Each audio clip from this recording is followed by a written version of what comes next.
وليحملن أثقالهم وأثقالا مع أثقالهم وليسألن يوم القيامة عما كانوا يفترون.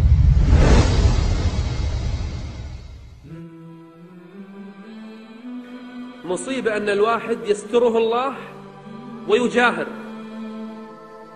يقعد أمام الناس، أنا يقول حق ربعه أنا البارح كنت مع وحدة، طلعت وياها، خدعتها، ضحكت عليها، أنا سافرت البلد الفلاني، سويت وفعلت وارتكبت. يبيت يستره الله ويصبح يحتك ستر الله عليه. هذا لا يعافيه الرب عز وجل. يعافي الله من فعل المعصية نادما، من فعل المعصية خائفا، من فعل المعصية زلت قدم بستر، فلما فعلها مباشرة ندم واستغفر وأناب ورجع إلى الله عز وجل وعزم ألا يرجع، هذا يتوب الله عليه.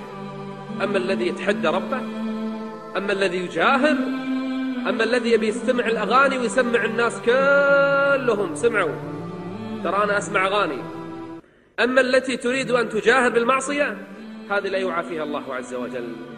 فلنحرص على أن لا نرتكب الذنوب، فإن وقعنا من ابتلي فليستتر بستر الله عليه، ولا ينشر الذنوب والمعاصي حتى لا يجرئ الغير وحتى لا يهون المعصية في قلوب بني آدم.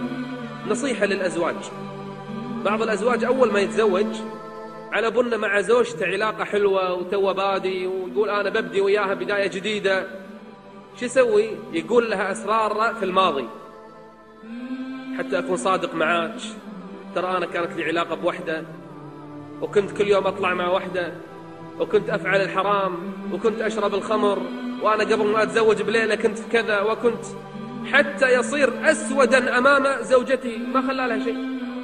فإذا ضعفت العلاقة وفترت ربما هتكت ستره، فضحت سره، ربما كرهته وربما شكت فيه. نفس الشيء المرأة تستر نفسها، فإذا تزوجت فضحت نفسها. ليش؟ خلاص نبدأ بداية جديدة، عفى الله عما سلف، من تاب تاب الله عليه. نبدأ بداية جديدة ونستر أنفسنا.